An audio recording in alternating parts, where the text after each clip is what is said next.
My name is Lisa, a 35-year-old part-time worker living with my husband Mark and our daughter Emma. Mark is an office worker, and Emma is in the first grade. We purchased an old single-family home and still have an outstanding loan.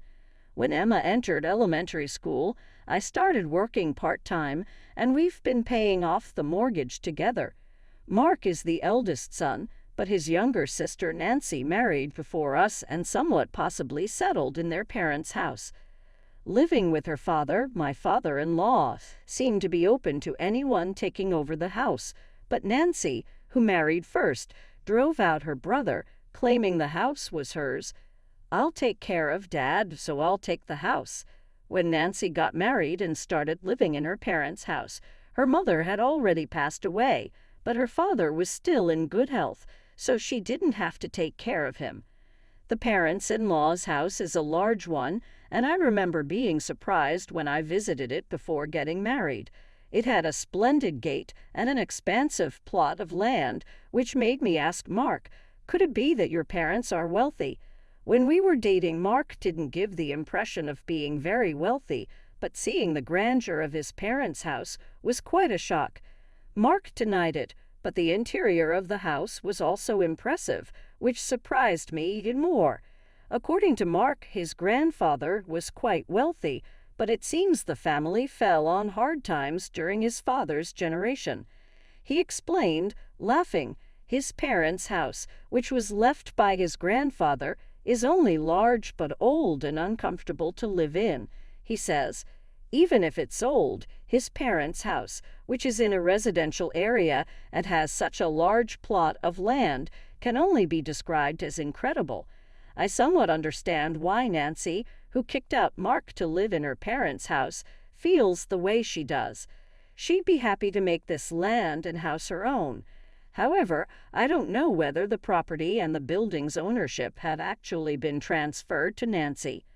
When Mark and I got married, he told me that since Nancy would take care of his father, I would never have to take care of my father-in-law in the future. We also intended to let Nancy, who would take care of her father, inherit the house, so we bought our current house. Even from my father-in-law's point of view, he would probably feel more at ease being taken care of by his daughter than by his daughter-in-law if he were to become bedridden and need care in the future. However, when we visit the in-laws' house for Christmas or during the summer holiday, Nancy seems to treat her father poorly. Even during meals, my father-in-law is treated as an outcast. When Mark or I try to eat with him, Nancy gets angry. "Dad likes to eat alone, so it's fine. Don't interfere." After meals, when I went to my father-in-law's room to talk, he expressed his dissatisfaction with Nancy. "I don't want to live in this house because Nancy gets in the way." According to my father-in-law, he always has meals separately from Nancy's family, and it seems that he gets fewer side dishes. Despite that, Nancy is still taking a decent amount of money for living expenses from her father, who is living on his pension. Nancy, who had said she would take care of her father, doesn't do his laundry, and it seems she doesn't do much housework in general. My father-in-law does most of the cleaning inside the house and takes care of all the gardening.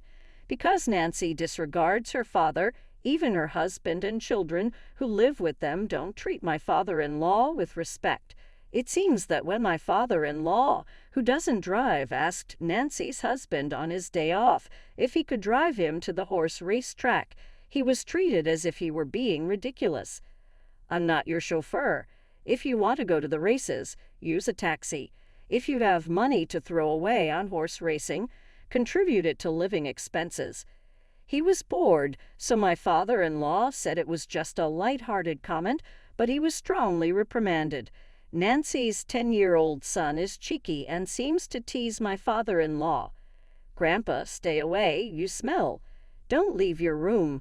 Even though they've lived together since he was born, my father-in-law seems to have no memory of ever holding him. When my daughter visits, he dotes on her and talks with a hint of loneliness. "You're my only grandchild." Hearing such melancholic words, I started to feel sorry for my father-in-law.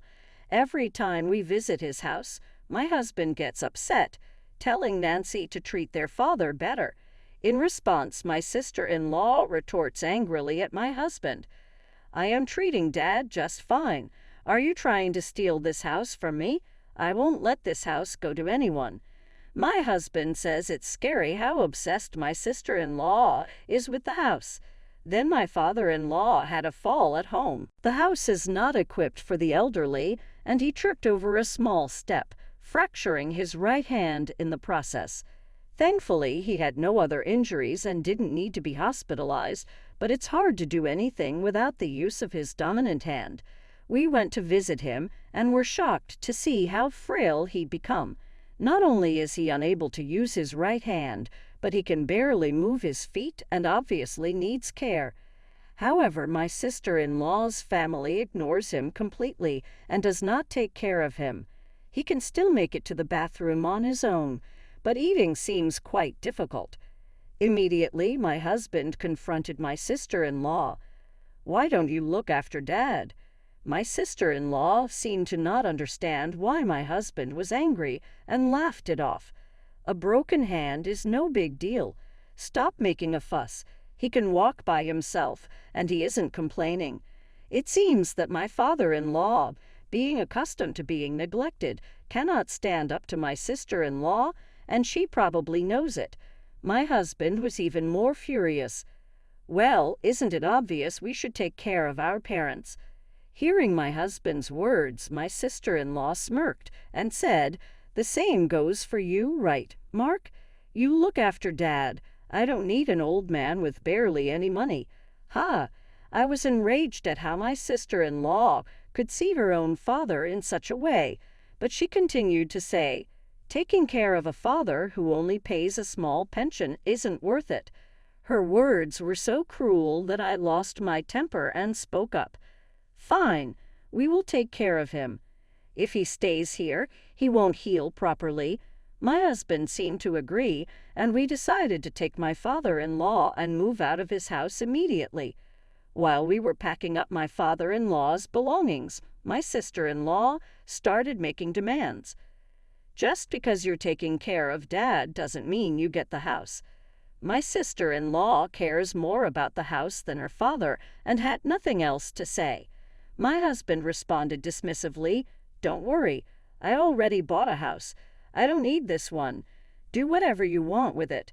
My sister-in-law seemed relieved at hearing my husband's words. Even while we were preparing for my father-in-law's move, neither my sister-in-law nor her husband helped but were keenly checking if there were any valuable items among his belongings. It seems they were benefiting from his pension, but with him gone, that would end. They were hoping to find something valuable they could convert into cash, but there were no treasures to be found.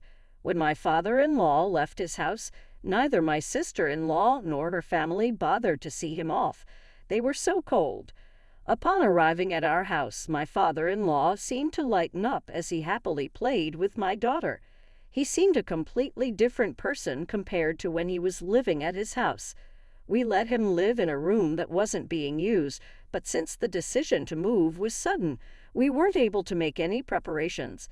If we had known earlier, we could have done some renovations, installed handrails, and removed any steps. Once the move was over and everything had settled, I apologized to my father-in-law. "Sorry, I wasn't quite prepared. I'll install the handrails and such later."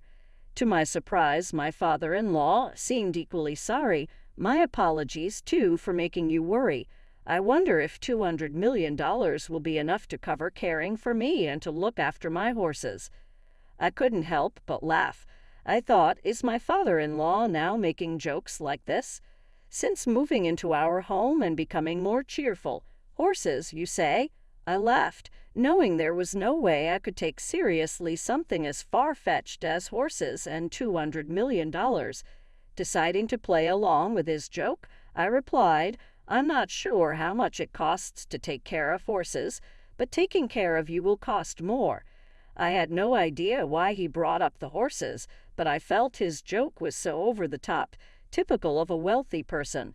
Yet seeing my father-in-law's worried face upon hearing my response, I began to worry if he found my joke funny. Then he started talking. Does taking care of a person really cost that much? All I have left is $200 million. Staring at my father-in-law's serious face, I realized his earlier joke wasn't a joke at all. In a panic, I tried to explain the previous comment was a joke. $200 million is more than enough. In fact, it's too much. I immediately sought my husband to ask about this horse business and the $200 million. My husband seemed just as clueless, but then he remembered something about his grandfather being a landowner. Do you remember me telling you my granddad was a wealthy man? Maybe Dad was a horse owner. My husband and I went to ask my father-in-law for the whole story.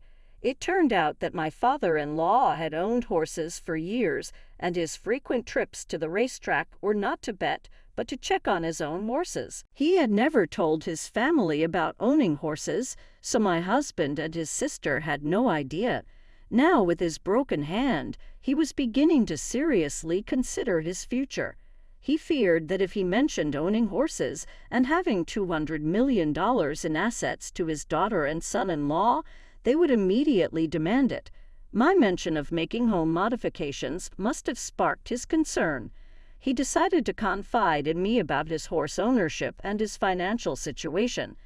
Understanding the situation, my husband cheerfully reassured his father, "I'm not sure how much it costs to take care of horses, but if you've got $200 million, you should be okay.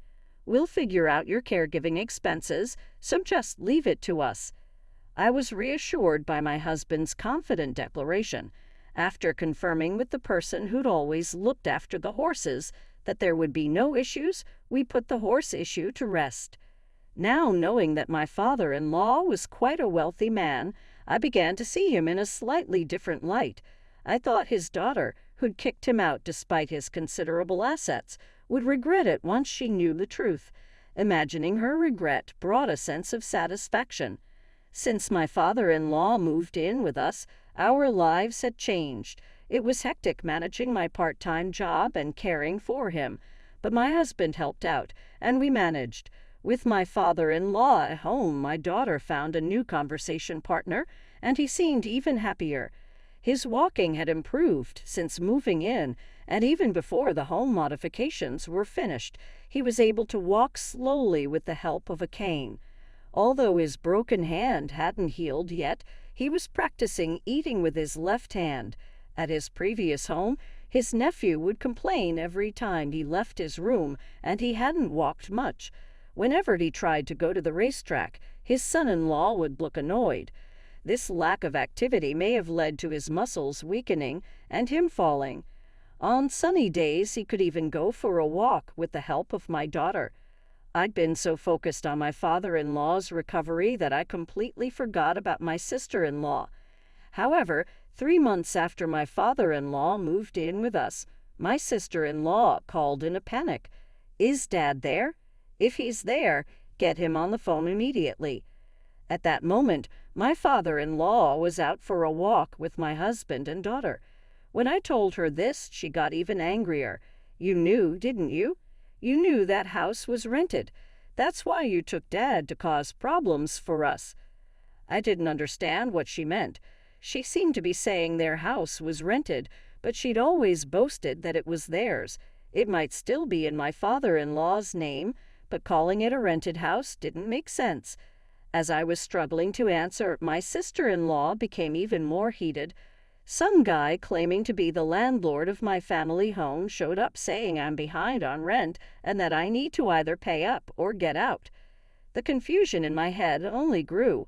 When you mentioned the landlord of the in-laws' home, you'd think it's my father-in-law. Did he go to collect rent from my sister-in-law? Right then, my father-in-law returned, so I quickly explained the situation and had him answer my sister-in-law's call. Speaking with a hint of anger to the daughter that drove him out of his own home, my father-in-law said, "Weren't you informed that the house was rented? That house belongs to the company where my father was the CEO. I have been paying the rent until you kicked me out." My father-in-law sounded detached, and my sister-in-law sensing his anger, shouted from the phone, "I haven't heard anything about this. I'm coming over right now, so wait for me." About 30 minutes later, my sister-in-law and her husband arrived, faces flushed red. They seemed surprised to see my father-in-law walking on his own, but clearly there were bigger issues to address. As my sister-in-law erupted once more, "I thought the family home and land belonged to you, Dad. Did you deceive me?" My father-in-law responded, grinning at her, "I didn't deceive you. I just kept silent because you've been treating me so harshly." My sister-in-law was left speechless by his comment, so her husband stepped in. "All that aside, can you please pay the overdue rent? If you don't, we'll be kicked out of the house." Despite the desperation of my brother-in-law, my father-in-law laughed it off. "Why should I pay rent for a house where I'm not living after you guys kicked me out? Don't you think that's a bit too much to ask?" Unable to retort to his reasonable statement, my brother-in-law fell silent. This time my sister-in-law started to speak. "Dad, were you planning to make us struggle from the beginning, pretending to be injured? You seem far more energetic than when you were living with us." Addressing my sister-in-law's bizarre claim, I stepped in. "That's because he's been doing rehab exercises every day, practicing walking and training to eat with his injured hand." My father-in-law added to my words, "I think being kicked out by you guys was a blessing. Ever since I came to live with Mark, we all eat together, and I'm never treated like a nuisance." Upon hearing this, my sister-in-law and her husband clamped their jaws shut in silence. Then, right on cue, my daughter came and spilled the beans about my father-in-law's real status. "Grandpa, your horse is going to race in the next horse race, right?" My father-in-law grinned and answered her, "It'll be in this Sunday's race. Why don't we go watch it together?" My daughter cheerfully ran off, but my sister-in-law and her husband seemed to catch the meaning of this and hastily asked my father-in-law, "Dad, do you own a horse? Are you a horse owner?" My father-in-law replied, a smug look on his face, "I kept silent because I figured if I told you about money, you'd take it. And talking about horse racing always gets your husband frowning." With that, the previously jovial face of my father-in-law turned stern. His intimidating expression sent chills down my spine.